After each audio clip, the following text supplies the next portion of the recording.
Good evening. My name's Evan and welcome to Rockland Graves. When I made my video talking about the horror films that I was most excited to see in 2022, The Black Phone was one of the films that I talked about. I was really looking forward to this one as both of Scott Derrickson's previous horror movies have been fantastic. The Exorcism of Emily Rose and Sinister are two of the most effective horror movies that I've seen, and seeing Ethan Hawke paired up with Scott Derrickson again had me really excited. So now that I've seen the movie, let's talk about this thing. The Black Phone is written and directed by Scott Derrickson and co-written by C. Robert Cargill. Based on a short story by Joe Hill, the film tells the story of a young boy named Finney who is kidnapped by a notorious child killer known only as the Grabber. While in captivity in the man's basement, a disconnected black phone begins to ring, and on the other end is the previous victims of this killer trying to help Finney avoid the same fate that they met. I am very glad to be able to say this. The Black Phone is easily my favorite horror movie of the year so far, and it may very well be Scott Derrickson's best horror movie to date. This was a risky movie for a few different reasons. The subject matter is extremely dark.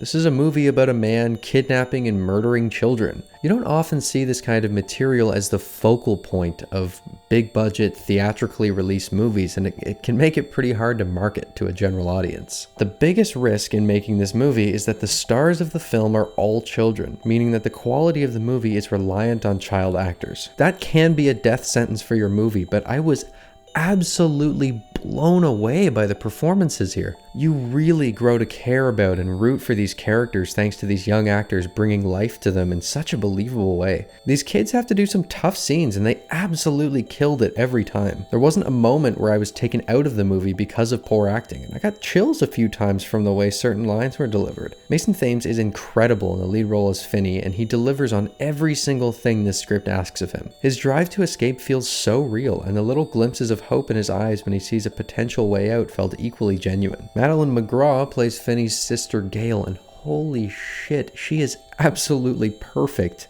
There's a moment in this movie where you can even see the surprise on the other actor's face because of how well she delivered a line. It's such an emotionally potent and harrowing scene that is elevated by someone who just really understands how to embody a character. She is also hilarious. There were a few moments where the whole theater erupted in laughter at some of Gail's lines. Even some of the side characters are given more depth than I was expecting. The alcoholic, abusive father could have easily been an archetypal portrayal, but this is a good movie, so it has more depth than that. He does some horrible shit, but there's some history revealed about the family that, while his actions are still awful, you learn why he does what he does out of fear, and he shows some actual humanity that isn't often seen from characters similar to his. Finney's friend Robin was great as well as the tough and caring friend looking out for his buddy. These characters and the town they live in are so well realized, and I need to reiterate how much I grew to care about them. I was so invested in this story, and it's paced to absolute perfection. There's no fluff here, everything has significance, and there are constant interesting developments that keep the movie engaging and focused. There were one or two times where a scene began and I thought that the movie was going to enter a lull, and within a minute or two I am proven completely wrong with really satisfying payoff. It's rare to find a movie that genuinely never drags, especially when it's somewhat of a slow burn, which this movie definitely is. It takes its time and it lets scenes breathe when they need to, but they never overstay their welcome or feel bloated. This is a movie that deals with some dark subject matter, but there's a heart to the film that I was genuinely surprised to see. Yes, there is some disturbing and bleak material on display, but there's also an optimism and hope that is equally present, if not more so. You're with Finney in the basement searching for a way out, and you're with Gail on her pursuit to find him. That's where most of my enjoyment with the movie stemmed from. It was in the hopefulness of things working out and seeing so many people fight to help Finney get out of this horrific situation. I'm not going to get into spoilers in this video, but I may need to make a more in-depth video when the Blu-ray comes out so I can get more specific about what I mean. Alright, let's talk about The Grabber. One of the biggest reasons I was so excited to see this movie is because I've never seen Ethan Hawke play a villain before, which is apparently intentional. He tends to avoid playing these overly dark characters because he doesn't want to be typecast as a villain or have mannerisms from a dark role bleed into other performances. I'm very glad he agreed to do this film because he's absolutely perfect in the role. He's in the movie a lot less than I thought he would be, showing up occasionally throughout and always bringing an incredibly creepy and unsettling performance. The look of the killer is great, with a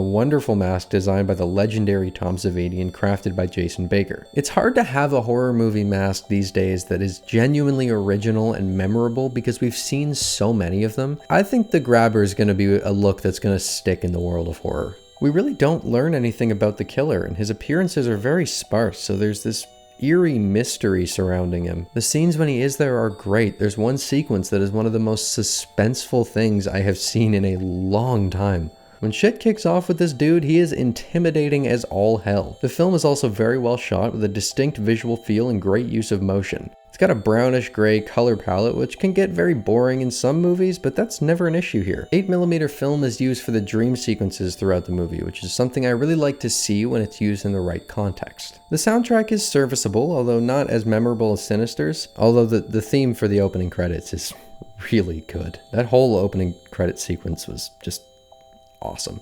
Now, the one thing that I can definitely see people not liking about this movie is largely due to a precedent set by Scott Derrickson's previous horror films. The Exorcism of Emily Rose can be a chilling movie, and Sinister is considered by many to be one of the scariest films ever made. The Black Phone is not as scary as either of those movies, but I also don't think it's trying to be.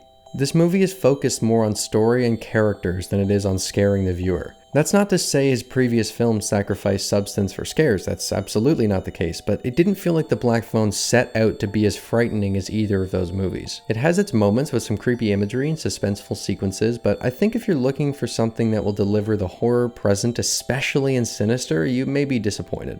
This didn't bother me in the least. As I said, this may be my favorite horror movie Scott Derrickson's made, but I just felt compelled to mention it. Not only am I of the opinion that The Black Phone is the best horror movie of the year so far, but I also think it's just one of the best movies of the 2020s that we've seen. It is such a memorable movie, and it's one that I'm absolutely going to be picking up the day it's out on Blu-ray. I cannot recommend this enough. Just go see the movie. It's amazing. So there you have it. Those are my thoughts on The Black Phone. My next video is going to be a Halloween 2018 review, but in the meantime, thanks for watching this video. If you've seen The Black Phone, let me know what you thought about it. Thank you for stopping by Rockland Graves. I hope you've enjoyed your stay.